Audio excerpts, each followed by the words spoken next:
मुलुक महाराष्ट्र या बुलेटिनची सुरुवात आपण करणार आहोत। राज्यात गेल्या काही दिवसात सुरू असलेल्या वादाच्या बातमीने हा वाद उर्फीच्या कपड्यांवरून सुरू झाला, तो आता महिला आयोगापर्यंत जाऊन पोहोचला।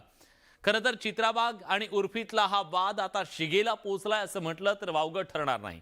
गेल्या काही दिवसांपासून सातत्याने उर्फी आरोपीच्या पिंजऱ्यात उभे होती, मात्र हीच आरोपी उर्फी चक्क पोहोचली महिला आयोगाच्या दारात। आयोगात जाऊन तिने थेट रुपाली चाकणकरांकडे चित्रा वाघ यांची तक्रार केली। उर्फीने आयोगाचा दरवाजा ठोठावला हे कळल्यावर चित्राताईंनी पुन्हा उर्फीला खडेबोल सुनावले। उर्फीचा नंगानाच रस्त्यावर चालू देणार नसल्याचं वाघ यांनी पुन्हा एकदा ठणकावलंय।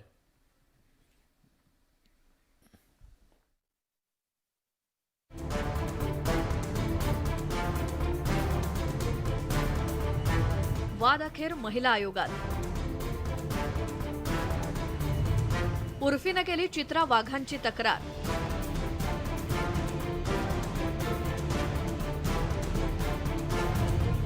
चित्रा वाघ विरोधाच्या भूमिकेवर ठाम। अशा पद्धतीने उघडं नागडं तुम्ही फिराल तर ते आम्हाला चालणार नाही। नंगानाच थांबणार की सुरूच राहणार? उर्फी जावेद आणि चित्रा वाघ यांच्यातला वाद शमण्याची चिन्ह दिसत नाहीयेत। उर्फी जावेदनं राज्य महिला आयोगाच्या कार्यालयात जाऊन तिची कैफियत मांडली। चित्रा वाघ यांच्या आक्रमक भूमिकेमुळे अभिनेत्री उर्फी जावेदचं मॉब लिंचिंग होण्याची शक्यता असल्याची तक्रार ॲडव्होकेट नितीन सातपुते यांनी राज्य महिला आयोगाकडे केली होती। ही तक्रार ऑनलाईन स्वरूपात दाखल करण्यात आली होती। धमकी दिल्याप्रकरणी महिला आयोगानं चित्रा वाघ यांच्यावर पोलीस कारवाई करण्याचे आदेश देण्याची मागणी करण्यात आली होती। चित्रा वाघ यांनी उर्फी जावेदला दिसेल तिथे थोबाड फोडण्यात येईल अशी धमकी दिली होती आणि त्यानंतर दोघींमधला वाद चांगलाच पेटला। उन्होंने ये जो धमकी दिया था, ये उसका मुंह तोड़ दूंगी बोला था, ये पब्लिक में उनके महिला कार्यकर्ताओं को लेके बोला था। उनका स्टेटमेंट देखकर और भी लोग उसके लिए प्रवृत्त हुए होंगे।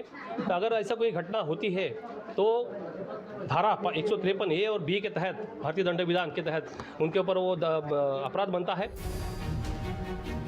उर्फी जावेदनं तक्रार केल्यानंतरही चित्रा वाघ त्यांच्या भूमिकेवरती ठाम आहेत। धर्माला नव्हे तर विकृतीला विरोध असल्याचं चित्रा वाघ यांनी पुन्हा निक्षून सांगितलं। सार्वजनिक ठिकाणी तोकडे कपडे घालून येणं खपवून घेतलं जाणार नाही असा इशारा चित्रा वाघ यांनी दिला। इथं तर धर्माचा विषयच नाहीये, इथं विषय विकृतीचा आहे। ती कुठल्या धर्माची आहे महत्वाचं नाही, ती कोण व्यक्ती आहे महत्वाचं नाही, तिचा आपला विरोध ना तिला आहे ना तिच्या धर्माला आहे। पण सार्वजनिक ठिकाणी दिवसा रस्त्यावरती अशा पद्धतीने उघडं नागडं तुम्ही फिराल तर ते आम्हाला चालणार नाही, आम्ही ते चालू देणार नाही। उर्फी जावेदच्या समर्थनार्थ अनेक जण पुढे आलेत, त्यांचाही चित्रा वाघ यांनी समाचार घेतला। व्यक्ती स्वातंत्र्य म्हणून कपडेच घालायचे नाही की काय, यावरती विरोधकांचं काय मत आहे असा सवालच त्यांनी उपस्थित केला। हा विषय राजकारणाचा आहे, हा समाज स्वास्थ्याचा विषय आहे। तुम्हाला मान्य आहे का हा नंगानाच? व्यक्ती स्वातंत्र्य म्हणून अंगावर कपडे घालायचे नाही आणि म्हणतात त्यांनी कपडे काय घालायचे काय नाही घालायचे हे ज्याचं त्याचं ठरवावं, पण त्याच्यासाठी आधी कपडे तर घाला बायांनो। तोकड्या कपड्यांवरून उर्फी जावेद आणि चित्रा वाघ यांच्यामध्ये सुरू असलेला वाद आता राजकीय वळणावरती पोहोचलाय। आता कोण कोणावर कधी कारवाई करणार याकडे सगळ्यांचं लक्ष लागलंय आणि कारवाईनंतर वाद शमण्याऐवजी अधिकच चिघळण्याची शक्यता नाकारता येत नाही। Bureau report, news 18 Lokmat. यानंतर बातमी आहे भाजपच्या नेत्या पंकजा मुंडे यांच्या कथित नाराजी संदर्भातली। गेल्या काही दिवसांपासून पंकजा मुंडे भाजपमध्ये नाराज असल्याच्या चर्चा रंगल्या। त्यातच पंकजा मुंडे या उद्धव ठाकरेंच्या पक्षात जाणार असल्याची जोरदार कुजबूज सुरू झाली। त्यामुळे पंकजा मोठा निर्णय घेणार आहेत का याकडे सगळ्यांचं लक्ष लागलंय। पाहूया न्यूज 18 लोकमतचा या संदर्भातला खास रिपोर्ट। पंकजा मुंडेंसाठी ठाकरेंच्या शिवसेनेच्या पायघड्या। पंकजांच्या चर्चेनं राजकारणात गरमागरमी। भाजपनं पंकजांच्या पक्षप्रवेशाच्या चर्चा फेटाळल्या। पंकजा मुंडेंची भाजपमधील नाराजी लपून राहिलेली नाही। अस्वस्थ पंकजा पक्ष सोडण्याच्या चर्चा सुरू असतानाच ठाकरेंच्या शिवसेनेचे आमदार सुनील शिंदेंनी पंकजांबाबत सहानुभूती दाखवणारं वक्तव्य केलं। पंकजाताई ह्या फार मोठ्या नेत्या आहेत, त्यांचा पक्ष मोठा आहे, त्याच्यामुळे त्यांचं मत आणि त्यांच्या ज्या काही क्रिया प्रतिक्रिया याच्याशी माझा काही संबंध नाही आहे.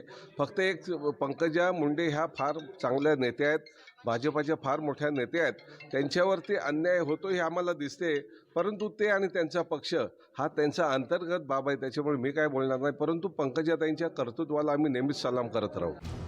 सुनील शिंदे बोलले काय आणि चर्चा सुरू झाली काय? पंकजा उद्धव ठाकरेंच्या शिवसेनेत जाणार या चर्चांना लगोलग उधाण आलं.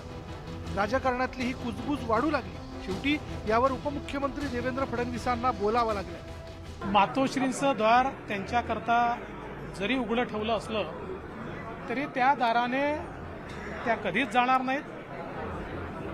भारतीय जनता पार्टी हेच त्यांचं घर आहे, त्यामुळे हे मनातले मांडे मनातच राहणार आहेत आणि अशा प्रकारचे किती त्यांनी स्टेटमेंट्स दिले तरी राजकीयात त्याला काही अर्थ नाही. पक्ष सोडताना कोणताही नेता त्या पक्षाच्या नेत्यांच्या संपर्कात राहत नाही, पण पंकजांच्या पातळीवर असं काहीच सुरू नाही हे प्रदेशाध्यक्ष बावनकुळेंनाही सांगावं लागलं. पंकजाताई अत्यंत खुश आहेत. कालही माझ्याशी बोलणं झालं, परवाही झालं. रोज आम्ही बसतो आहे. पंकजाताई बीडमध्ये पूर्ण वेळ काम करतात आहे, त्यामुळं कपोल कल्पित आणि त्यांनी आता विचार सोडून द्यावा. भारतीय जनता पार्टीचा साधा शाखेचा कार्यकर्ता, बूथचा अध्यक्ष सुद्धा कुठल्या पक्षात जाणार नाही. पंकजा मुंडे नाराज, पंकजा मुंडे अस्वस्थ आहेत, अशा चर्चा सुरू होतात. मग स्वतः पंकजा आपण अस्वस्थ असलो तरी कोणताही टोकाचा निर्णय घेणार नसल्याचं सांगतात. गेल्या 2 वर्षांपासून तेच सुरू आहे आणि यावेळची ही चर्चा वाऱ्यावरची वरातच होण्याची शक्यता अधिक आहे. वैभव सोनवणेसह ब्युरो रिपोर्ट, न्यूज 18 लोकमत. यानंतर बातमी आहे ती एका कौतुकाची. हे कौतुक केलंय काँग्रेसच्या युवा नेत्याचं भाजपच्या बड्या नेत्यांनी. राज्याचे उपमुख्यमंत्री देवेंद्र फडणवीस यांनी काँग्रेस प्रदेश कार्यकारिणीतले युवा नेते सत्यजित तांबे यांचं कौतुक केलंय. नाशिकच्या पदवीधर निवडणुकीमध्ये अपक्ष उमेदवारी अर्ज दाखल केलेल्या तांबे यांचं कौतुक सध्या चर्चेचा विषय ठरलाय. राज्याच्या राजकारणात देवेंद्र फडणवीस यांच्या राजकीय खेळीची सध्या चर्चा होऊ लागली आहे. त्यावर बोलताना फडणवीसांनी नाशिक पदवीधर निवडणुकीमध्ये आम्ही कुणाचंही गणित बिघडवलं नसल्याचं म्हटलंय. आम्ही कोणता उमेदवार द्यायचा यावर चर्चा सुरू होती. राजेंद्र विखेंनी उमेदवारी घ्यावी अशी चर्चा होती, पण ऐनवेळी उमेदवारी द्यायचं नाही असं ठरल्याचं फडणवीसांनी म्हटलं आणि याच वेळी त्यांनी सत्यजित तांबे यांचं कौतुक केलं. त्यामुळे फडणवीसांनी केलेलं कौतुक हे उद्याच्या पक्षप्रवेशाची नांदी तर नाही ना, अशी चर्चा राजकीय वर्तुळात सुरू झाली.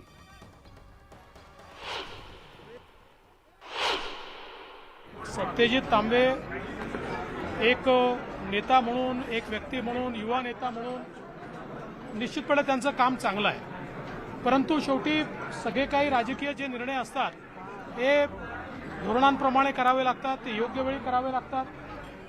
त्यामुळे कालच बावनकुळे साहेबांनी सांगितलं आहे, बावनकुळे साहेब या संदर्भात योग्य निर्णय करतील. अजूनही आम्हाला काही पाठिंबा मागितला नाही आहे. पण समजा पाठिंबा करता आमच्याकडे आले सत्यजितजी तर पार्लमेंटरी बोर्डात जाईल. राज्य पार्लमेंटरी बोर्ड, केंद्रीय पार्लमेंटरी बोर्ड यामध्ये हा विषय जाईल. महिनाभरापूर्वी केलेलं कौतुक, त्यानंतर घडलेल्या घडामोडी आणि आज पुन्हा कौतुक.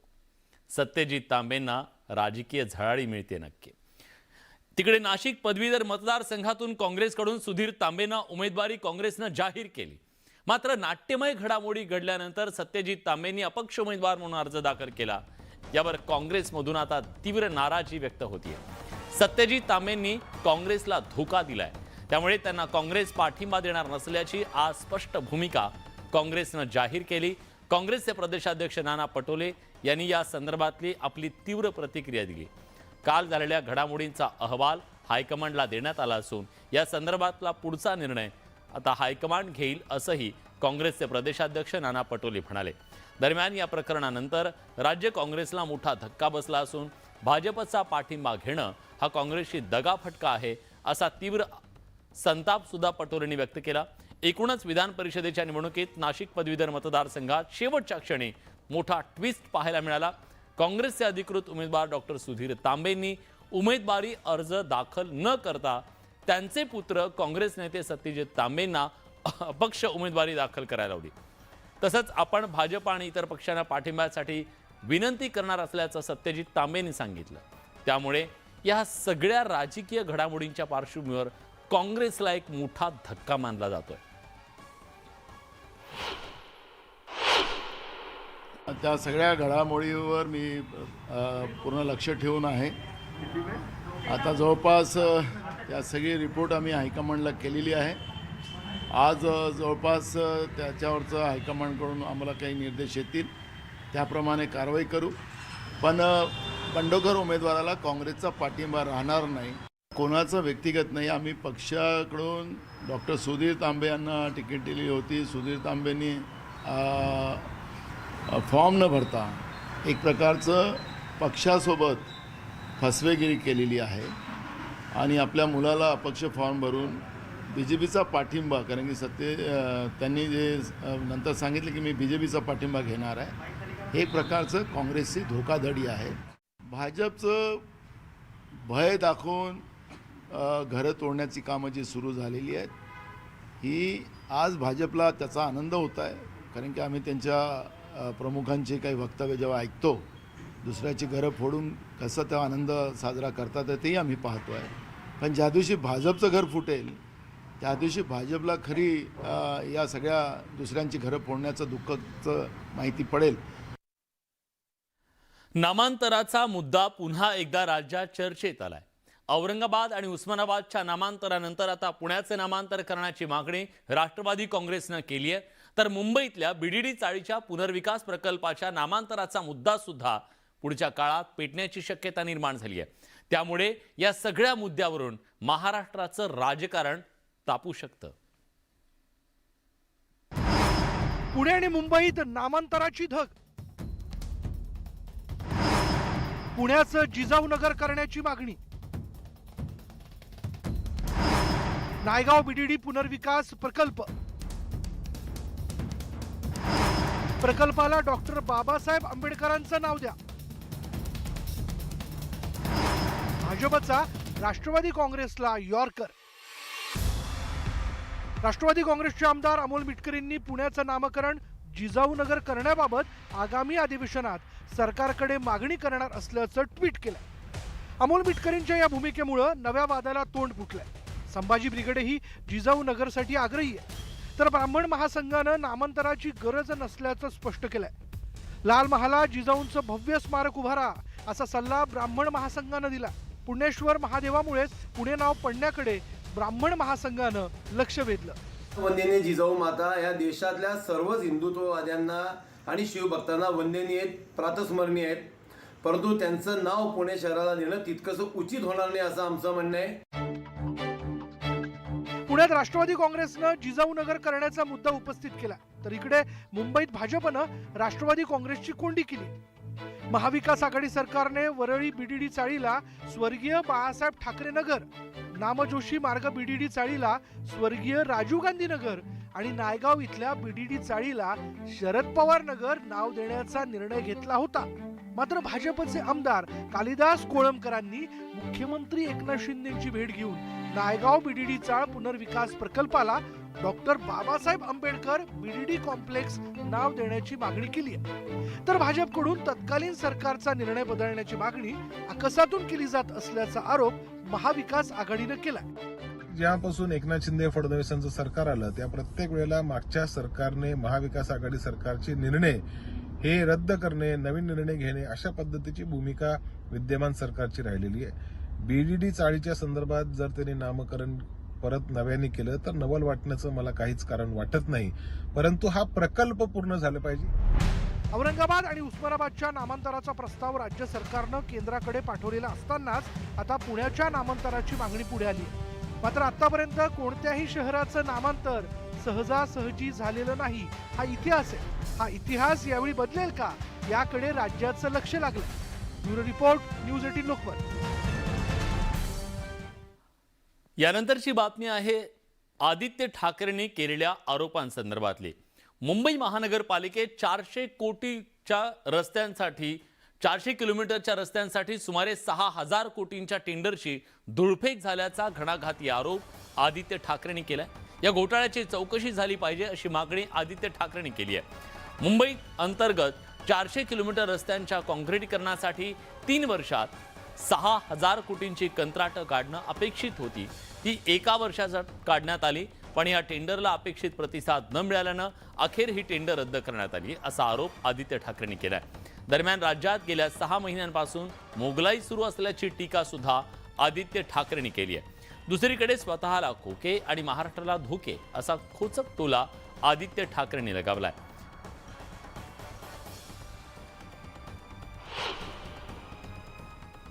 चारशे किलोमीटर एवढ्या रस्त्यांचं काँक्रिटीकरणचं टेंडर काढलं गेलं आहे. 6,080 कोटी एवढं मोठं हे टेंडर आहे. आणि हे टेंडर काढत असताना काही ठळक गोष्टी मी आपल्या समोर आणतो. पहिली गोष्ट म्हणजे मुंबईत काम करण्याचा जो फेअर सीझन असतो तो 1 ऑक्टोबर ते 31 मे असतो.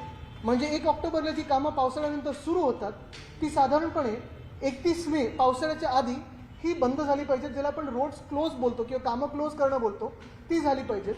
जर हे काम आत्ता जर वर्क ऑर्डर दिली, साधारणपणे फेब्रुवारीच्या पहिल्या आठवड्यात ह्यांनी जर कामं सुरू केली, ती होतील की नाही अजूनही कोणाला माहिती नाही. कारण 400 किलोमीटर तुम्ही अंदाज घ्या, लक्षात घ्या की किती मोठं काम यांनी हाती घेतलं. मुंबईचं बोलायचं झालं तर मुंबईला हे ATM म्हणून वापरतात. आणि प्रॉब्लेम तिथेच होतो की हे सगळे लोक, कोणालाही मुंबईची आवड नाही, मुंबई आवडत नाही कोणाला, पण मुंबईत लूटमार करायची हे त्यांचं ध्येय आहे. आपण बघा, मंत्रिमंडळात देखील मुंबईवर प्रेम असणारं कोणी नाही. स्क्वेअर फूट हे ओळखणारे लोक आहेत, पण मुंबईचं इंच ओळखणारे लोक नाही आहेत. आदित्य ठाकरेंनी सरकारवर केलेल्या आरोपांवर भाजप आमदार प्रवीण दरेकर यांनी जोरदार प्रत्युत्तर दिले. आदित्य ठाकरेंचा टक्केवारीचा अभ्यास चांगला आहे अशी खोचक टीका दरेकरांनी केली आहे. तसंच BMCत कंत्राट कुणाची होती असा सवाल त्यांनी विचारलाय.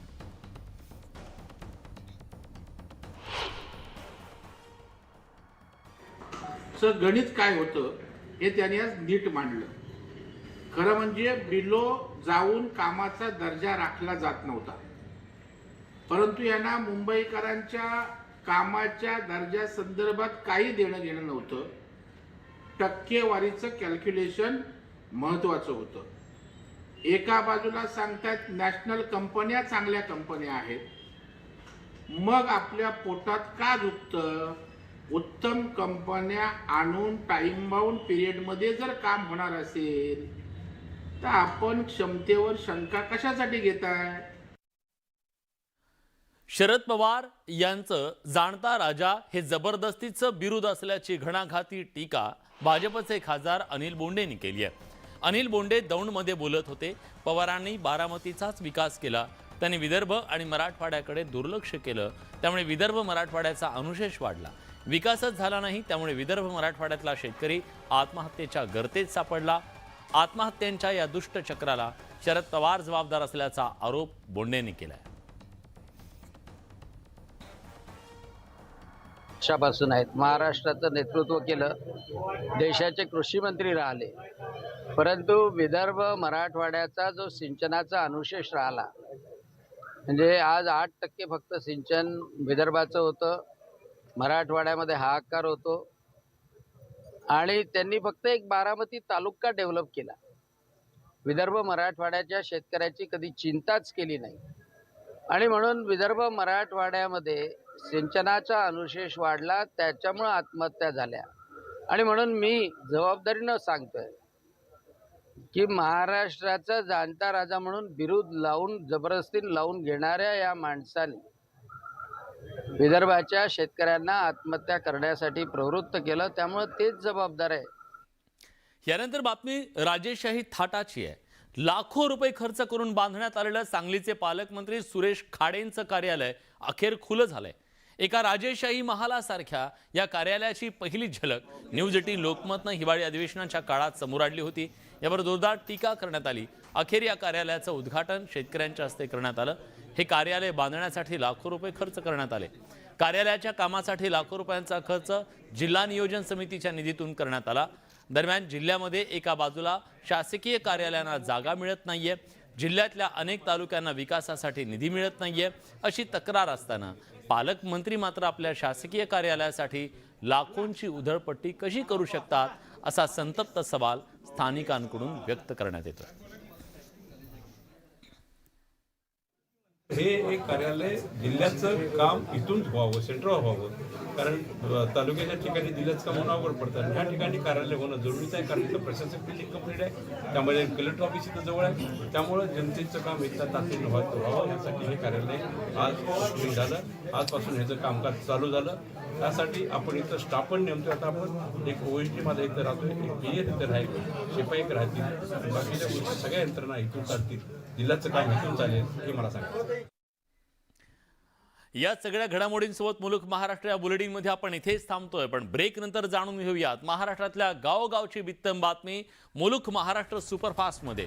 कुठे जाऊ नका, पहा फक्त न्यूज 18.